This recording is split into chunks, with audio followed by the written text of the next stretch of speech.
Savage Dragon 58 from February of 1999. This one is an all-timer with far-reaching implications and huge consequences. So let's get into it.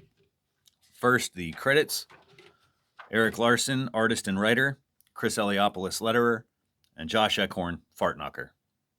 So in this first page, Dragon is in the dark void of William Johnson's subconscious, or a dream, but there's no sign of William. So Dragon and William have been sharing the same body, two minds in one vessel. But in the last issue, William was shot in the head by his brother, and it appears that only Dragon has survived. So now in the aftermath, the Dragon wakes up and the revelations start dropping one after the other.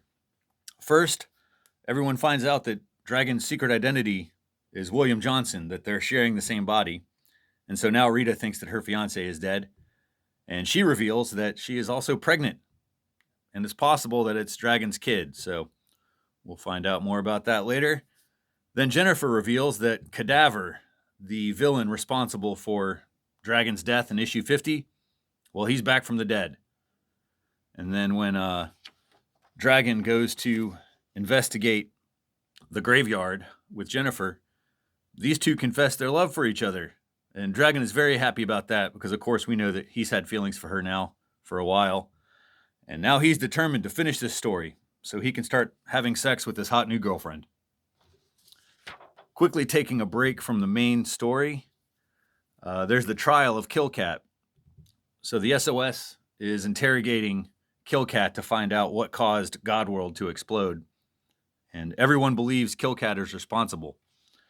But in another shocking revelation, turns out that Killcat's partner, the Kid Avenger, he was responsible for the explosion. And upon further reflection, this Kid Avenger, he's responsible for multiple disasters. So Detroit was blown up during Mars attacks because of Kid Avenger.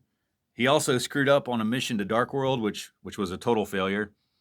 And then Dark got her legs blown off, thanks to Kid Avenger. So Killcat is vindicated, and Kid Avenger is fired from the SOS. So that was kind of a shocker.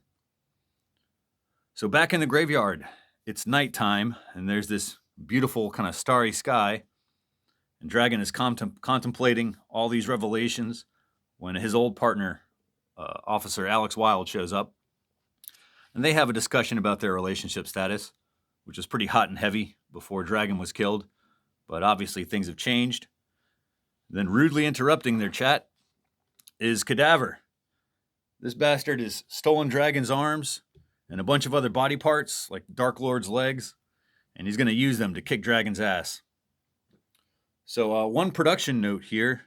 This whole finale, the last few pages, has this like incredible starry kind of backdrop. You can see all the stars there.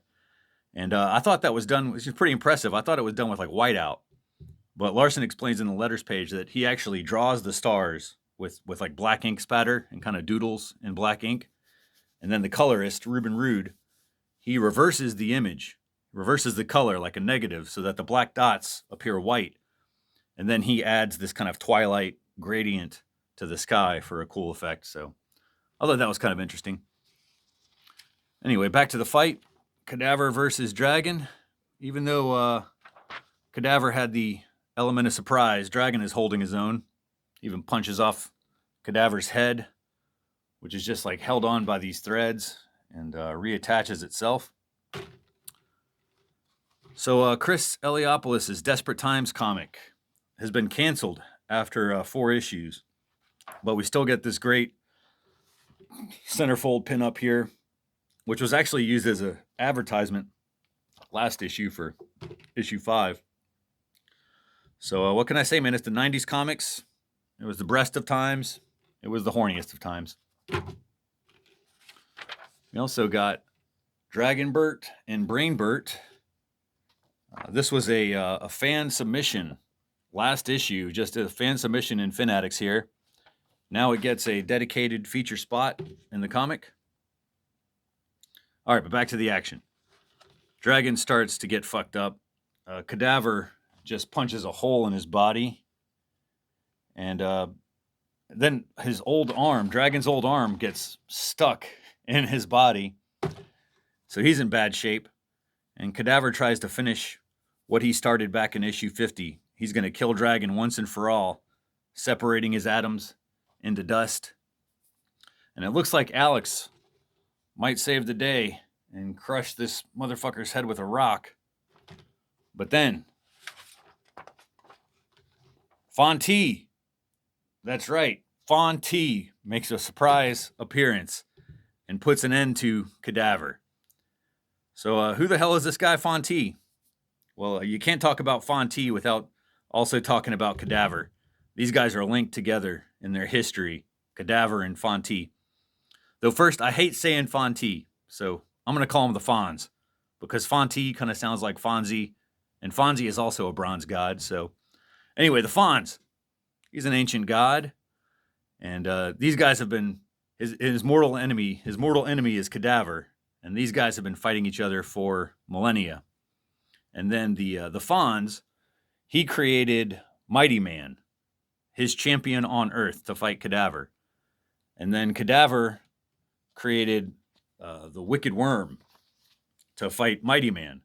So then the Wicked Worm multiplied into thousands of leeches that would take over the Fonz, and they turned him into the Horde, who we've seen before.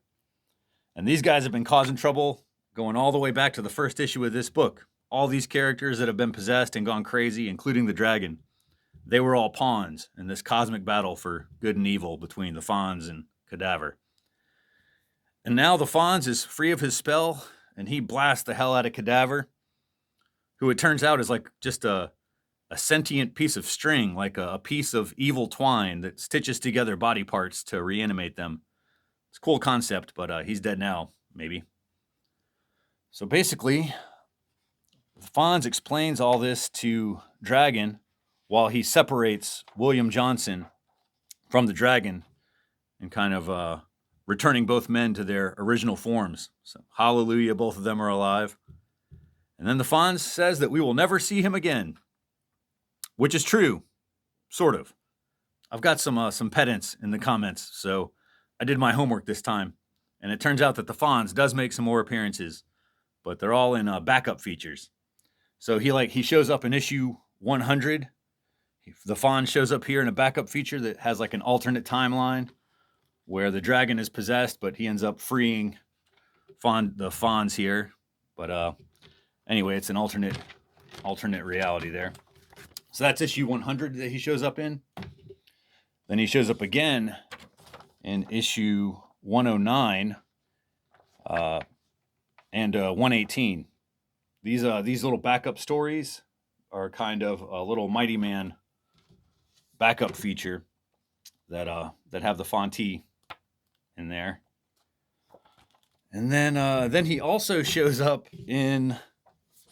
recently in issue 264, which is pretty crazy. It's like the original Paul Dragon from Graphic Fantasy, and you get some Fonte action in there. But that's it. Thankfully, he fucks off forever, so I'll never have to explain Fonte again. So let's wrap this up. Fin Addicts had some interesting letters, but I'm not covering anything here. We got the Megaton Man by Don Simpson, Desperate Times by Chris Eliopoulos. And you know what? I'm out. Issue 59 is next.